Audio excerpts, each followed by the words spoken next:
مگر ایسا نہیں چاہتی ہو تو میری ایک شرط ماننی ہوگی۔ وہ اماں کی طرف دیکھ کر کہنے لگی، تمہیں 2 دن کے لیے اپنی بیٹی میرے حوالے کرنی ہوگی۔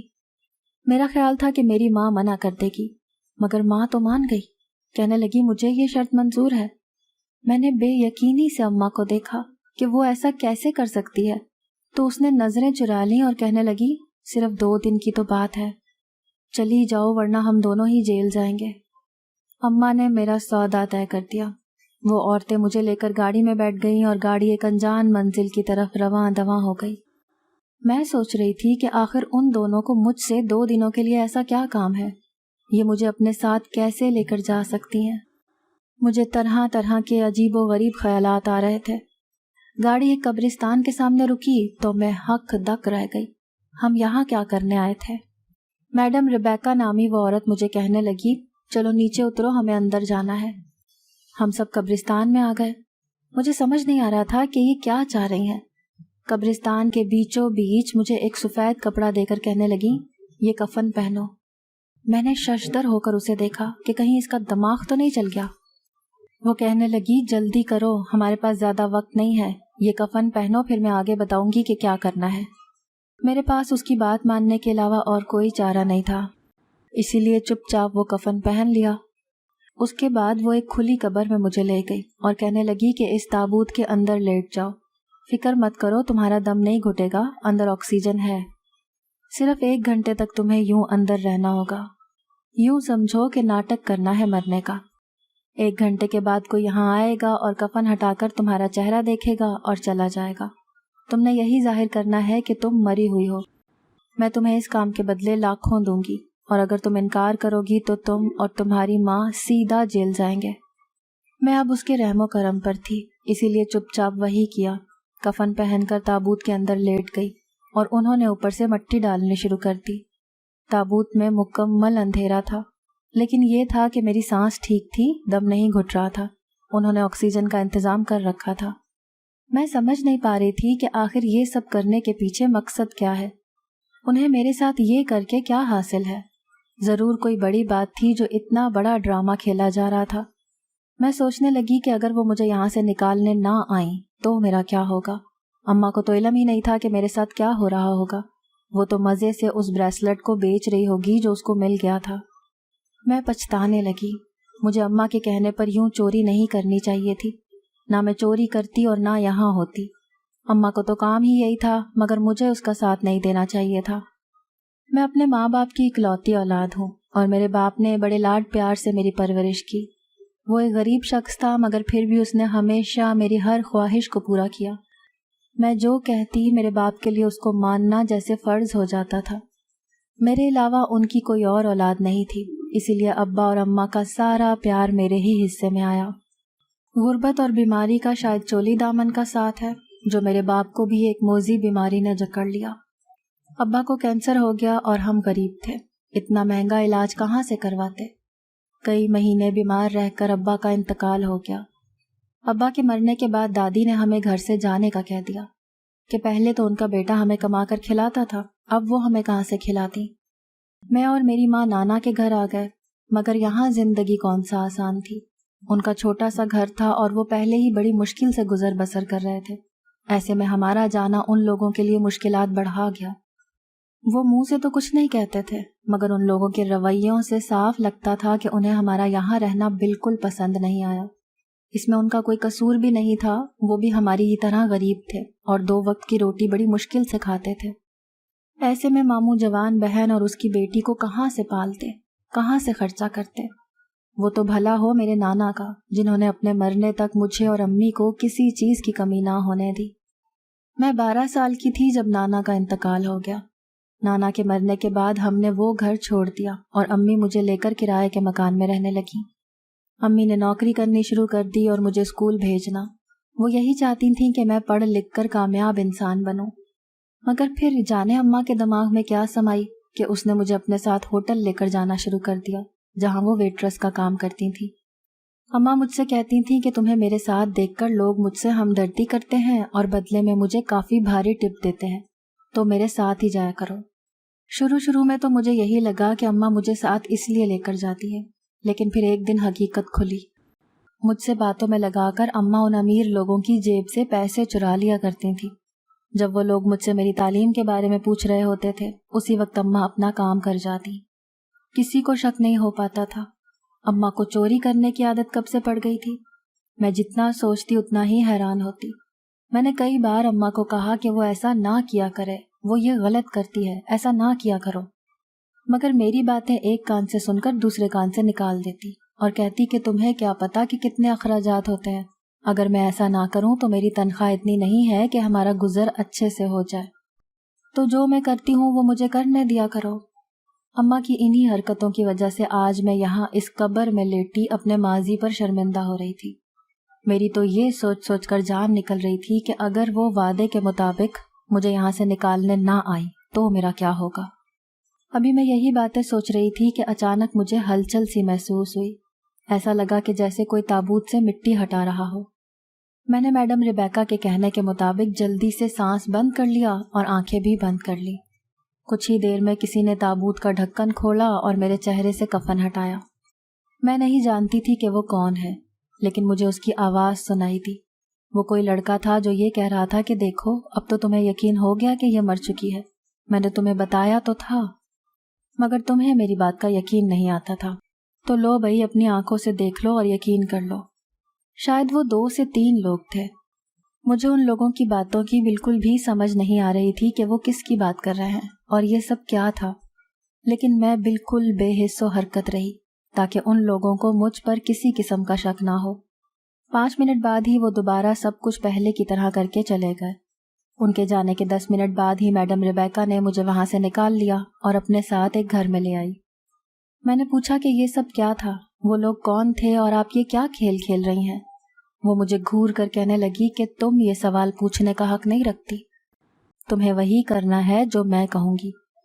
تمہاری چوری کرنے کی ویڈیو میرے پاس محفوظ ہے، اگر تم نے میری حکم عدولی کرنے کی کوشش کی یا پھر کوئی ہوشیاری دکھانے کی تو تمہارے ساتھ بہت برا پیش آؤں گی۔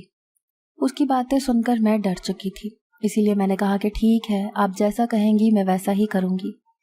جانے ان عورتوں کا کیا مقصد تھا، وہ کیا کرنا چاہ رہی تھیں۔ میڈم نے اپنی ساتھ والی عورت کو کہا کہ کنیز اسے کمرے میں لے جاؤ اور جیسا میں نے کہا ہے ویسا ہی کرنا ہے۔ وہ عورت مجھے اپنے ساتھ کمرے میں لے گئی اور کہنے لگی کہ تم یہاں آرام کرو، میں تمہارے لیے کھانا بھجواتی ہوں، رات کو تم سے ملاقات ہوگی۔ رات کا لفظ سن کر میرے رونگٹے کھڑے ہو گئے۔ کیا یہ عورتیں مجھ سے کچھ غلط کام کروانا چاہ رہی تھیں؟ کچھ ہی دیر میں ایک ملازمہ میرے لیے کھانا لے کر آئی۔ کھانا اتنا بہترین تھا کہ میں نے اس جیسا کھانا زندگی میں پہلے کبھی نہیں کھایا تھا۔ رات کو وہی کنیز نامی عورت میرے پاس آئی اور مجھے پھر سے ایک سفید کفن دے کر کہنے لگی کہ اسے پہن لو۔ میں نے روتے ہوئے کہا کہ خدا کا واسطہ ہے مجھے اب وہاں واپس مت بھیجنا۔ وہ نرمی سے کہنے لگی کہ ڈرنے کی کوئی بات نہیں، تم یہ پہن کر وہاں واپس نہیں جاؤ گی، میں ابھی تمہیں سب بتاتی ہوں کہ تمہیں کیا کرنا ہے، پہلے یہ پہن لو۔ میں نے اس کے کہنے کے مطابق وہ کفن پہن لیا تو اس عورت نے میرے چہرے کا میک اپ کرنا شروع کر دیا۔ میں سمجھ نہیں پا رہی تھی کہ وہ کیا کرنا چاہ رہی ہے، لیکن جب میں نے اپنے آپ کو آئینے میں دیکھا تو میری خود کی چیخ نکل گئی۔ اس نے تو مجھے بہت ہی بھیانک بنا ڈالا تھا، میرے چہرے کو ایسے سفید کر دیا تھا جیسے کوئی مردہ ہوتا ہے۔ اس کے بعد وہ مجھے لے کر نیچے آ گئی، کہنے لگی کہ اب سے 10 منٹ کے بعد اس گھر کی ساری لائٹیں بند ہو جائیں گی، تمہیں سیڑھیوں کے اوپر بنے پہلے کمرے کے دروازے پر دستک دینی ہے۔ اب میں اس کی پلاننگ کچھ سمجھ چکی تھی، وہ شاید کسی کو ڈرانا چاہتی تھی۔ کچھ ہی دیر میں گھر کی ساری لائٹس بند ہو گئیں، ایک عجیب سا سناٹا چھا گیا۔ میں نے کنیز کے کہنے کے مطابق اس کمرے کے دروازے پر دستک دی، دروازہ کھلا اور ایک آدمی باہر نکلا۔ مجھے دیکھتے ہی اس کے حلق سے چیخ برآمد ہوئی۔ میں نے اس کو مزید ڈرانے کے لیے اپنا ہاتھ آگے کیے، وہ چیختا ہوا نیچے کو بھاگ گیا، میں بھی اس کے پیچھے ہی تھی۔ وہ بہت بری طرح ڈرا ہوا تھا، بار بار یہی چلائے جا رہا تھا کہ تم تو مر چکی ہو، تم یہاں کیسے واپس آ گئی۔ اسی وقت لائٹیں آن ہو گئی۔ میڈم ریبیکا اپنے کمرے سے باہر نکل کر اس آدمی کو کہنے لگی، رفیق کیا ہو گیا ہے، تم کیوں شور مچا رہے ہو؟ رفیق نامی وہ آدمی میری طرف اشارہ کر کے کہنے لگا کہ دیکھیں اس کی روح واپس آ گئی ہے، یہ تو مر گئی ہے نا، یہ پھر یہاں اس گھر میں آ گئی ہے۔ میڈم کہنے لگی کہ کون ہے وہاں، مجھے تو کوئی نظر نہیں آ رہا، میرا خیال ہے کہ تمہیں وہم ہو رہا ہے۔ اسی وقت اس نے مجھے نامحسوس انداز میں اشارہ کیا تو میں وہاں سے چلی گئی۔ اب جیسے ہی اس شخص نے دوبارہ پیچھے مڑ کر دیکھا تو میں وہاں نہیں تھی۔ وہ مزید ڈر گیا۔ پھر باقی کی رات کیا ہوا مجھے نہیں پتا، کیونکہ میں تو کمرے میں جا کر سو گئی تھی۔ اگلے دن جیسے ہی میں باہر نکلنے لگی تو دیکھا کہ کمرے کا دروازہ باہر سے بند تھا۔ کچھ ہی دیر میں کنیز نامی وہ عورت ایک ملازمہ کے ساتھ کمرے میں آئی اور مجھے کہنے لگی کہ آج تمہیں سارا دن اسی کمرے میں رہنا ہوگا، تم باہر نہیں نکل سکتی، اور رات کو جو کل کیا تھا پھر سے وہی کرنا ہے۔ تم کوشش کرنا کہ آج تم نے اس شخص کو اتنا ڈراؤ کہ اس کے ہوش و حواس ہی فنا ہو جائیں۔ میں اتنا تو سمجھ ہی چکی تھی کہ شاید ان دونوں عورتوں کی اس آدمی سے کوئی دشمنی ہے اور وہ اس کو ڈرانا اور دھمکانا چاہتی ہیں، مگر کیوں؟ میں نے بہت سوچا مگر مجھے سوال کا جواب نہیں ملا کہ ان دونوں عورتوں نے میرا ہی انتخاب کیوں کیا تھا اس کام کے لیے۔ وہ کسی اور کو بھی تو ہائر کر سکتی تھی۔ شام کو کنیز مجھے لینے آ گئی اور کل کی طرح مجھے کفن پہنا کر تیار ہونے کا کہا۔ اس نے مجھے کچھ ڈائیلاگز بھی بتائے کہ آج تم نے یہ الفاظ ان کے سامنے بولنے ہیں۔ سچ بتاؤں تو مجھے بھی اب اس کھیل سے ڈر لگنے لگا تھا، مگر میں مجبور تھی۔ رات کے 12 بجتے ہی میڈم نے اس کے کمرے کا دروازہ کھول کر مجھے اندر جانے کا کہا۔ میں نے اندر جا کر اس سوئے ہوئے شخص کو ہلایا تو وہ مجھے اپنے سامنے دیکھ کر ڈر کر چیخنے لگا۔ کہنے لگا تم یہاں کیسے؟ تم تو مر چکی ہو۔ میں نے پلان کے مطابق کہا کہ نہیں، میں تو نہیں مری، دیکھو تمہارے سامنے کھڑی ہوں۔ وہ شخص کہنے لگا کہ ایسا کیسے ہو سکتا ہے؟ میں نے اپنے ہاتھوں سے تمہاری جان لی تھی، اپنی آنکھوں سے تمہاری قبر دیکھی تھی اور تمہیں قبر میں لیٹا ہوا بھی دیکھا تھا، تو پھر تم زندہ کیسے ہو سکتی ہو؟ میں نے اپنے ہاتھ اس شخص کی گردن کی طرف بڑھائے اور کہا کہ ہاں، تم نے میری جان لی تھی نا، اسی لیے میں تمہیں اپنے ساتھ لینے آئی ہوں۔ وہ ہاتھ جوڑ کر کہنے لگا کہ مجھے معاف کر دو، مجھے تمہارے ساتھ ایسا نہیں کرنا چاہیے تھا، پلیز یہاں سے چلی جاؤ۔